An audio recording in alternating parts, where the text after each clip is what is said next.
1.5 ವರ್ಷದ ಮಗು ಮೇಲೆ ಬೀದಿ ನಾಯಿಗಳು ದಾಳಿ ಮಾಡಿದ್ದು 1.5 ವರ್ಷದ ಮಗು ಸ್ಥಳದಲ್ಲೇ ಮೃತಪಟ್ಟಿದೆ ಅನ್ನೋದ್ರ ಬಗ್ಗೆ ಡೀಟೇಲ್ಸ್ ಸಿಗ್ತಾ ಇದೆ.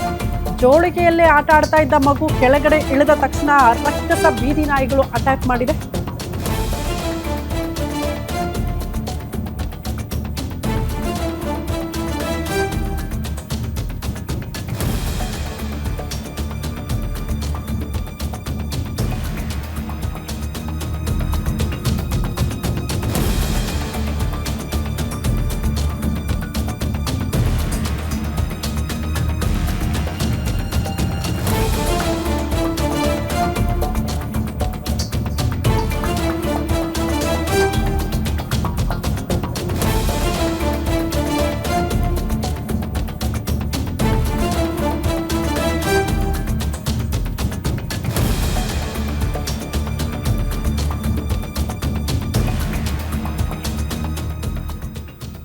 ರಕ್ಕಸ ಬೀದಿ ನಾಯಿಗಳ ದಾಳಿಗೆ 1.5 ವರ್ಷದ ಮಗು ಬಲಿಯಾಗಿದೆ.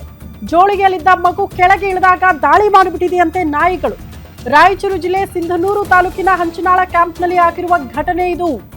1.5 ವರ್ಷದ ಆನಮ್ ನಾಯಿಗಳ ದಾಳಿಗೆ ಬಲಿಯಾಗಿರುವ ಮಗು ಅಂತ ಗುರುತಿಸಲಾಗ್ತಾ ಇದೆ. ಹೊಸಪೇಟೆ ಮೂಲದ ಅಬ್ದುಲ್ ರಜಾಕ್ ಎಂಬುವರ ಮಗು ಆನಮ್ ಸ್ಥಳದಲ್ಲಿ ಮೃತಪಟ್ಟಿದೆ.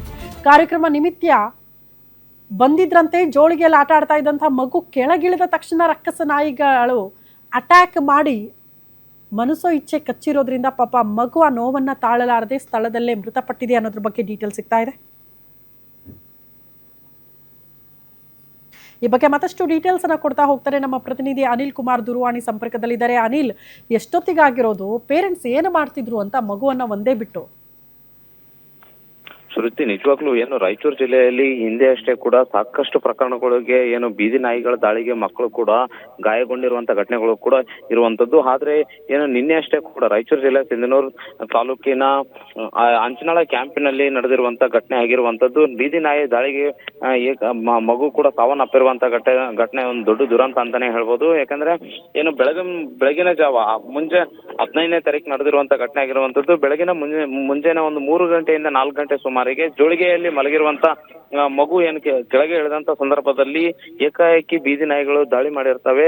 ಹೊಸಪೇಟೆ ಮೂಲದ ಅಬ್ದುಲ್ ರಜಾಕ್ ಎನ್ನುವಂತವರ ಮಗು ಆಗಿರುವಂತದ್ದು. ಆನಮ್ 1.5 ವರ್ಷ ಆಗಿರುತ್ತೆ.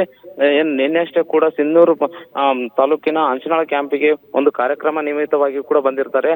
ಕುಟುಂಬಸ್ಥರು ಬಂದಂತ ಸಂದರ್ಭದಲ್ಲಿ ಬೆಳಗಿನ ಜಾವ ಈ ಘಟನೆ ನಡೆದಿರುವಂತದ್ದು. ಸಾಕಷ್ಟು ಕಚ್ಚಿರುವಂತಹ ಹಿನ್ನೆಲೆಯಲ್ಲಿ ಕೂಡ ನೇರವಾಗಿ ಆ ಮಗು ಕೂಡ ಸಾವನ್ನಪ್ಪಿರುವಂತದ್ದು. ಇದರಿಂದ ಗ್ರಾಮೀಣ ಪೊಲೀಸ್ ಠಾಣೆಯಲ್ಲಿ ಕೂಡ ಪ್ರಕರಣ ದಾಖಲಾಗಿದೆ. ಶ್ರುತಿ, ಓಕೆ, ಧನ್ಯವಾದಗಳು ತಮ್ಮೆಲ್ಲ ಮಾಹಿತಿಗೆ.